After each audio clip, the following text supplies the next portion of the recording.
They allowed themselves to be controlled by the officials by blowing a 9-point lead. You should never have been in that position to begin with. And I mean, Asar had a rough game. Jalen Duren, again, continues to just violently struggle. I think in game 5, Thompson and Duren combined for 15 points and 12 rebounds. That should be one of them. I don't care which one, but it should be one of them. And I'm not going to, this is not on Tobias Harris, but his streak of, playoff games with at least 20 has come down. I think it was 8 in a row. It was ridiculous. It was all of them. He's had a ridiculous postseason. It's been a lot of fun to watch. And we keep coming back to Jalen Duren. And I mean, has the young man tanked his future? I am just so perplexed.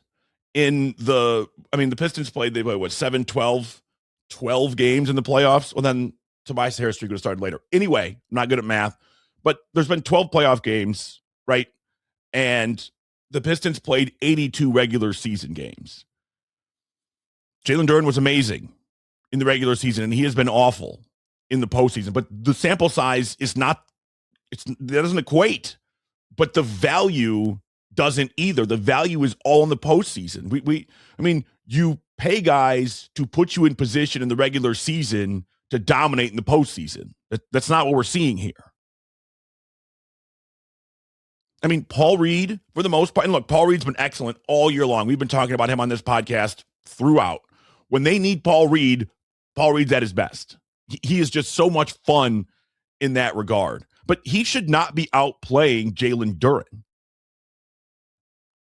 And what Trajan Langdon does this offseason with JD, wildly interesting. That's going to be wildly interesting. My friend Kevin, shout out to Kevin, he's listening. He made a good point. Like, what kind of whiplash do you think Trajan Langdon was feeling?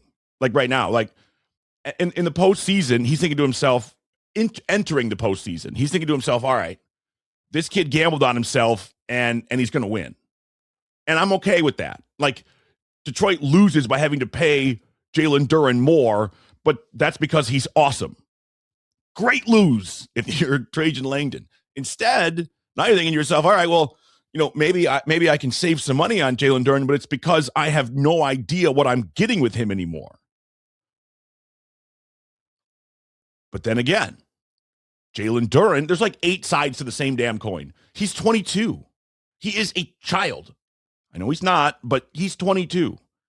You don't think there's growth there still?